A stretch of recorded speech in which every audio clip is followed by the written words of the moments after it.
Welcome to the WACO Experience, an American story. We, the people. With your host, D. Scott Smith. In order to form a more perfect union. Interviews with leaders in business, government, and nonprofit organizations. Promote the general welfare. Jobs, products and services, and infrastructure for strong communities. Secure the blessings of liberty. The WACO Experience is an American story, a story of communities across America. It is your story. My wife calls me a dreamer. I was talking to a young girl yesterday, and she was telling me how she wants to be an entrepreneur, but she just doesn't know. And I told her, it's like, man, the biggest thing and the best thing you can do is dive in. In this episode of the WACO Experience, an American story, Michael Wyatt of Posh Potties. I'm your host, D. Scott Smith. Each week, I bring you stories from leaders in business, government, and nonprofit organizations. You can learn more about this program, our sponsors, and the podcast version of this show by going to our website, thewacoexperience.com. This program is made possible by our sponsors: White Bluffs Construction, Custom Building, Home Remodeling. Call Seth at 254-227-2002 and schedule White Bluffs Construction to build your patio, deck, pergola, or maybe you're ready to build that custom home. Visit their website, whitebluffsconstruction.com. ChordBuddy is the world's best way to learn guitar. This Shark Tank winner is made in America. Travis Perry wanted to teach his daughter to play guitar. He told her about a magic gizmo to help. She said, "Daddy, build one for me." That night, the ChordBuddy learning system was created. Learn more at thechordbuddy.com. Biddy and Beau's Coffee offers hot and cold beverages, catering, and provides employment for people with disabilities. They have a community room you can reserve and use at no cost. Visit Biddy and Beau's Coffee today at 110 Franklin in Waco. The Cactus Rose Ranch offers Western riding lessons for beginners, intermediate, and advanced riders. Bring your own horse or use one from right there on the ranch. You'll learn confidence and fundamental horsemanship from day one. Learn more online at thecactusroseranch.com. Heart of Texas TV Indoor Billboards. My friend JB, James Battle, former helicopter pilot for the U.S. Army, and his team at Hot TV amplify your brand where it matters most. Be seen where your customers eat, work, shop, and play. Learn more on the web at hotdigitaltv.com. D. Scott here, back at the Baylor Club with Michael Wyatt of Posh Potties. We're going to find out what that means. We're going to be inspired by his story.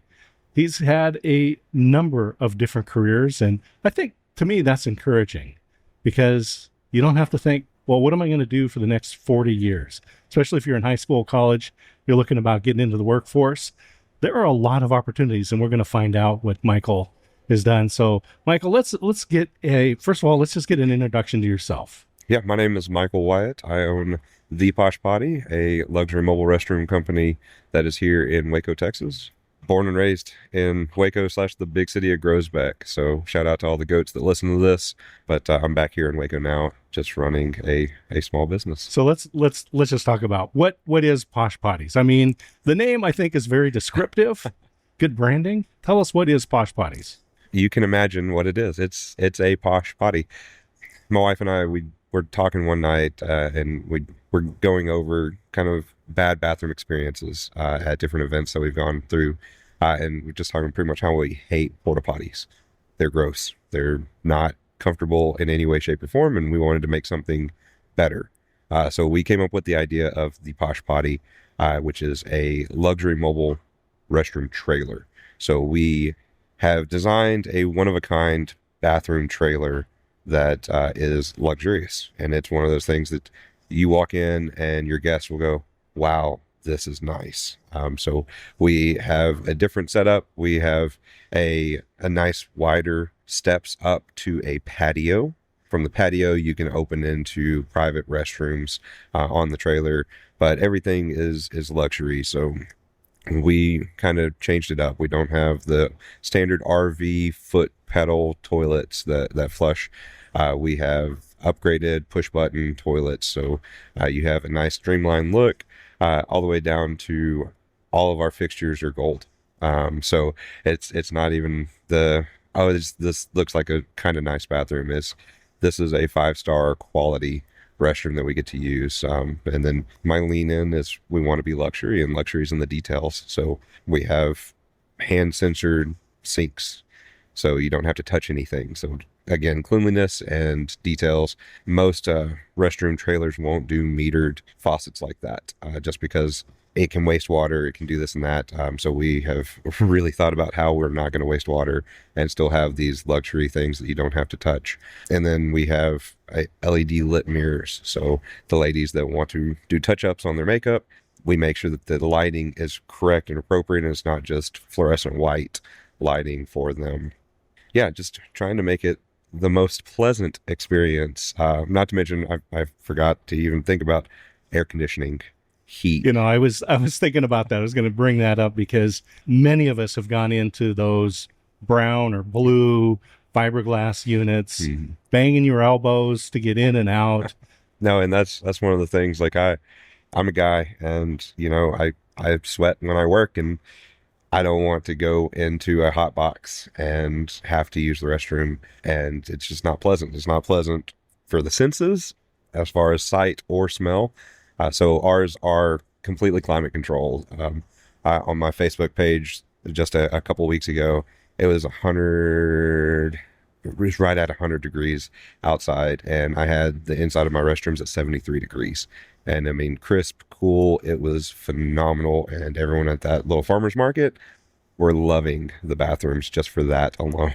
So I had the advantage to try this out at the corporate cup. Let's talk about how it stands out, because, and then I want to get into how you designed this thing and how you built it. But when you walk past it, you can't miss this. This is not like a couple of boxes on a trailer. I mean, this is purpose built. Talk about what it looks like when you walk up to it, or if you were having a backyard event like a wedding or anniversary reception, some sort of a big outdoor event. What's the appeal on the outside of this? Yeah, so again, we wanted to lean into luxury, and I can't take credit for all of the design. The manufacturer that I use, he's a custom builder here in Waco. He's out in Spiegelville. His team had these ideas, and he was like, "Hey, with this, what do you think about this?" And I was like, "Yes, that is phenomenal. Let's continue with this."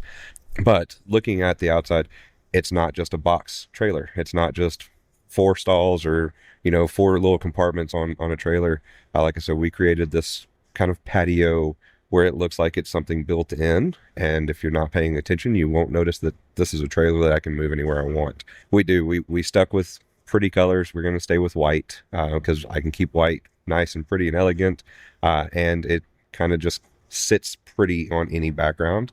And then we created this patio because I hate stepping, like RV style doors where you have to stand on the steps and then try to open the door and step 1 step down and then come back up and shut it.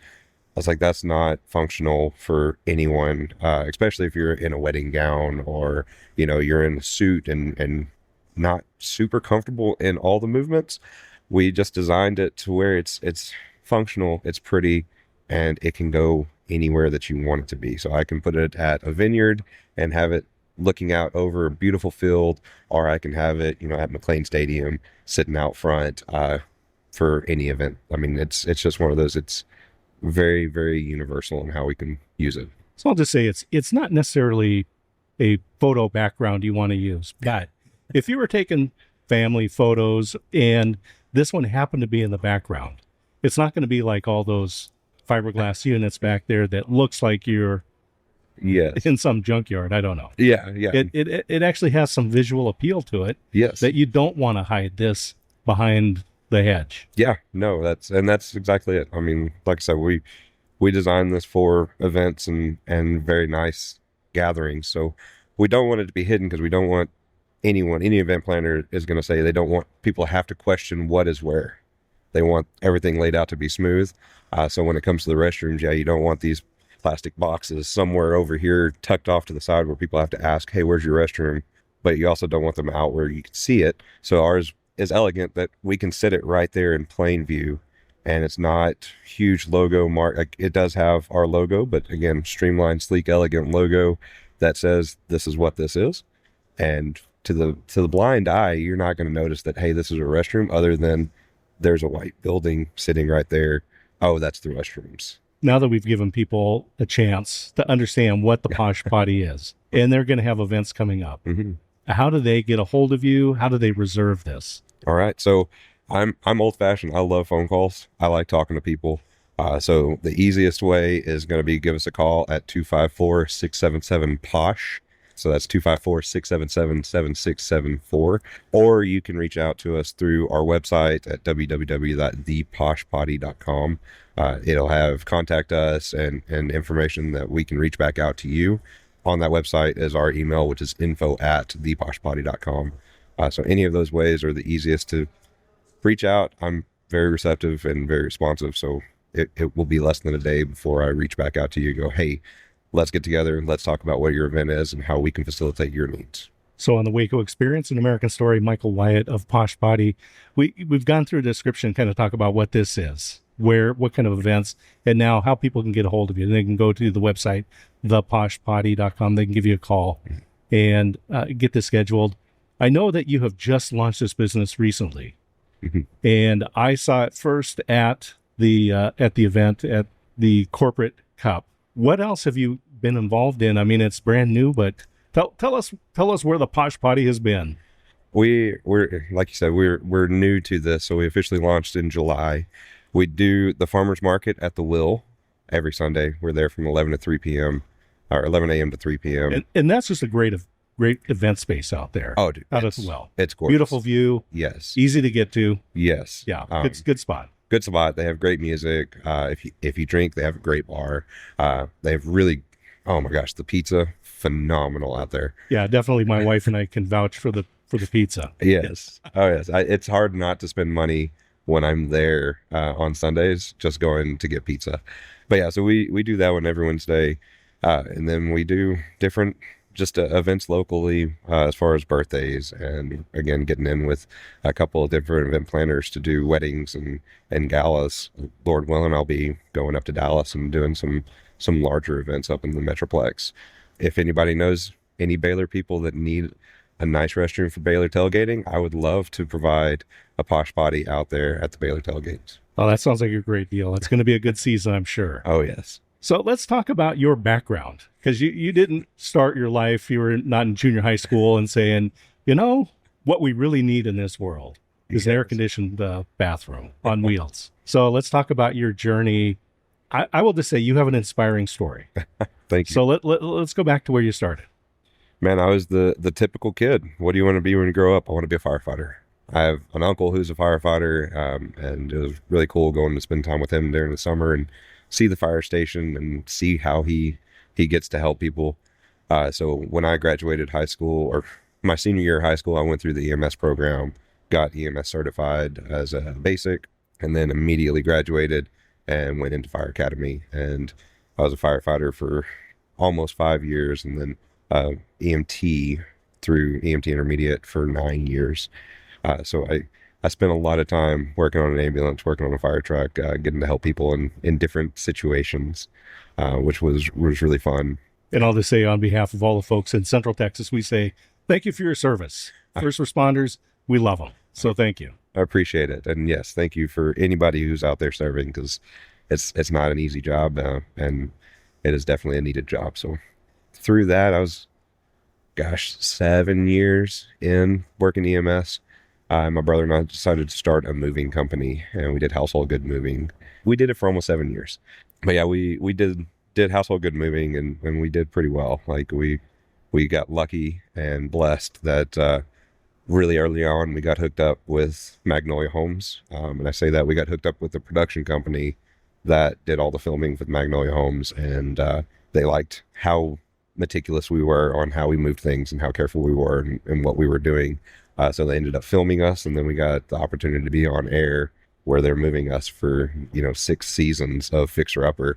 When you see moving company, that's me, my brother, and my guys that were running furniture for Chip and Joe and their whole team. We did that, and it was fun. I mean, it's one of those God has called me to be a servant. I don't know that it's going to be this for 40 years. It's going to be this.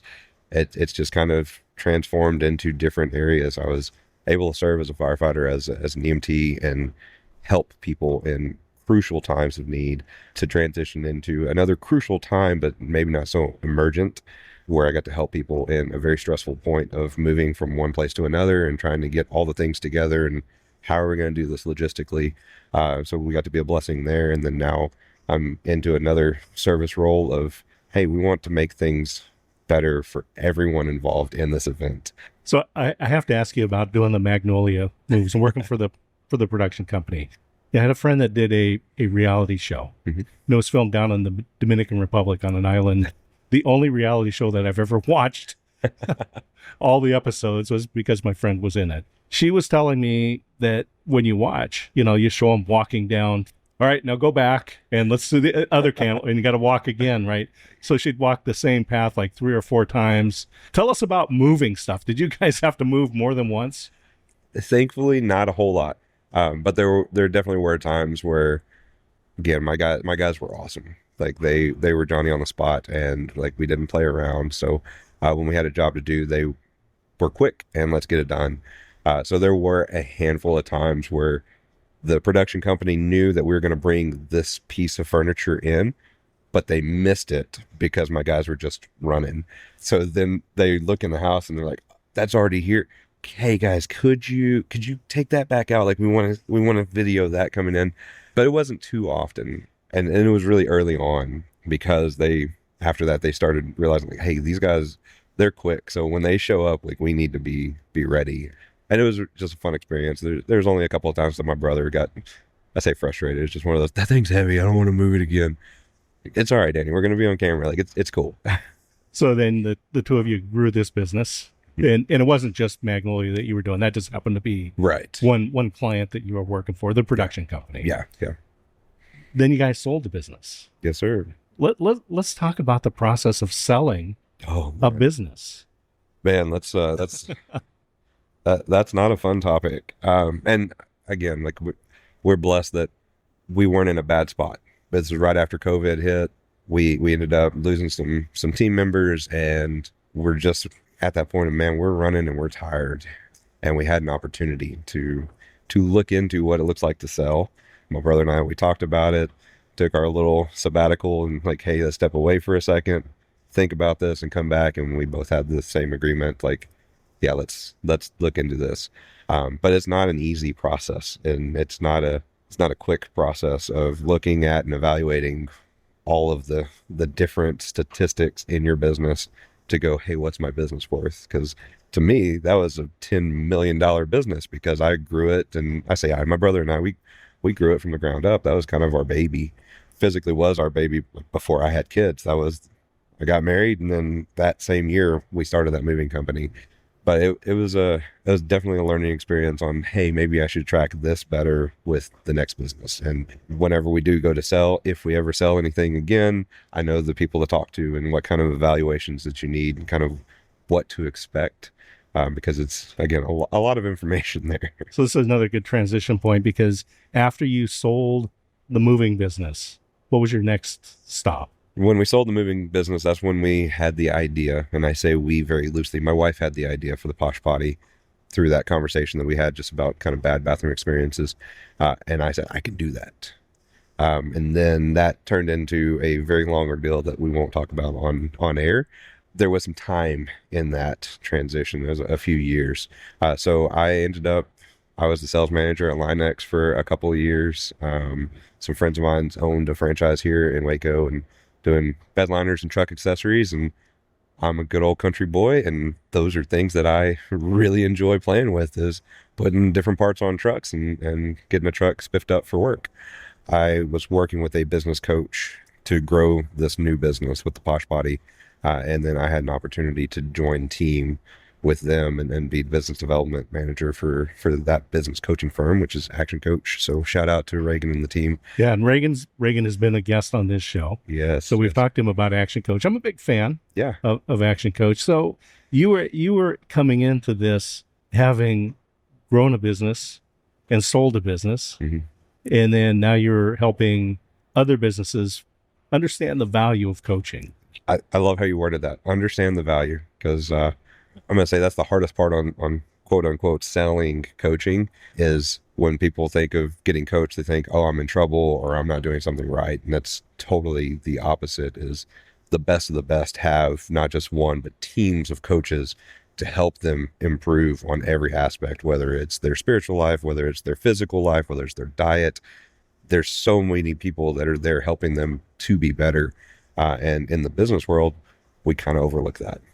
So we just kind of go, oh, you want me to talk to a coach? That means you don't think I'm doing well. And it's not true. It's no, you're doing great and I want you to do better, because we only hit the goals that we set for ourselves. So if we're setting the bar too low, then the chances are we might hit that low target when we could hit so much higher. And that's the truth. We can pick any professional athlete and know they're not doing this on their own. They've got natural ability. Yeah. But they've got someone who's pointing out where they can be better and probably not being easy on them. You know, I'm not a huge Tom Brady fan by any means. Not a huge Patriots fan, but you can't argue he's one of the best quarterbacks in the NFL. The guy was on point. And I love some of the podcasts and some of the radio shows that he's done where he's talked about him and his coach. And they don't always get along, but he's like, man, I've been with this coach for 15 years. And he's like, I wouldn't have grown into the player that I was or that I could have been without having this coach. And it was just bringing that back into action, because like it was an awesome opportunity to help and be a part of that. Even though I wasn't the coach, I wasn't giving out all the business advice other than I can tell you what not to do in business, because I've done pretty much every not to do's, but being a part of the team that's going, hey, we're going to help you grow. And then watching some of our clients that we got to work with do 10x returns on some of the things that they were working with. And it was a phenomenal feeling and deal to be a part of. You, Michael, have had a varied career. We just talked about all these different things, from firefighting to owning a business to selling for some other folks now, and then action coach. And now with Posh Potty. This is a family business with you and your wife. Yes, sir. Some different dynamics in that, I think. Then you had a family business with your brother. A little different with your wife, maybe. Yeah. Let's talk about that for folks that are thinking about starting businesses. Man, there's so many different books out there on whether to work with family or not. And I'll say this, there's ups and downs and there's struggles, or we'll call them mountaintops and valleys any way you go. With me and my brother, when we first started off, all the way to the end, actually, there were points and times where you just don't go out in the trailer, because me and him are chest to chest and we're having a conversation on who we think is right and why we think we're right. I say thankfully. My wife is very supportive. So coming Posh Potty, my wife is way more of an advisory role for me. It's one of those like, hey, honey, I'm a guy. When it comes to the bathroom, I'm not super picky. As long as it's kind of clean, we're good to go. But I'm designing this for a female clientele, because they're the ones who are really going to go, yes, we need this. I want this. So she's been a great kind of a coach, so to speak, to go, hey, honey, what do you think about this? This is my thought process on this. When it comes to in the business day to day, she's a nurse and she's like, hey, I love you. I'm going to let you do that. I'm going to go do my nursing stuff because this is what I love and am passionate about. If you need help, call me and I'll be there. So she's a good partnership. Yeah, I like it. It's great. It's the best of both worlds. Yeah. That's very good. And I just want to throw one more thing out there, that I know that the Posh Potty is also attended. So this is not just pull it off the trailer and run away and then come back at the end of the event. You actually have staff. Yes. So, and I'm glad you said that, because I totally blanked on that. That's one of the handful of things. Aesthetically, the design of our trailer sets us apart from everything else and that any other competitor out there. And I say competitor loosely, not that they're not competition. It's just one of those, there's plenty of fish in the sea in events in Waco. So I want to work with other companies. Aesthetically, we are different. And then the fact that every event, it's not an option. Every event has an attendant to make sure our bathrooms are pristine. And it's just one of those, as my wife and I were talking about planning this out and what this is going to look like, that was a deal we agreed on. Was we've gone to different events where they had a really, really nice, really big restroom, and it was a pretty trailer, but it was dropped off, and not 2 hours into the event, there was toilets that were clogged up and just a mess. And it could have dirty, been out of supplies, whatnot. yeah, and it could have been easily avoided with someone just there checking on it every 20 minutes. So I was like, yeah, we're gonna just build that into our model where you don't have to ask for it, you don't have to do anything. When you get there, our uniform has 8 different combinations, so we can pretty much color match any event to where we're not just standing out like a sore thumb, to where we kind of blend in and we can just be off to the side. And yeah, we'll have an attendant there just checking, making sure if something does happen in there, we'll have it cleaned up in a matter of minutes rather than having to call somebody in and take 30 minutes to drive or whatnot.